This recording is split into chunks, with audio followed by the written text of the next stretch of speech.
Ja.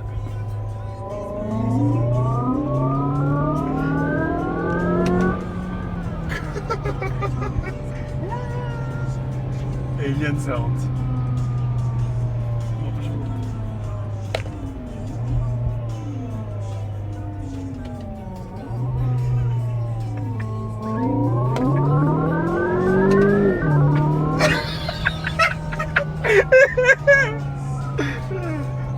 Das ist so geil. Da vorne ist so ein Blitz.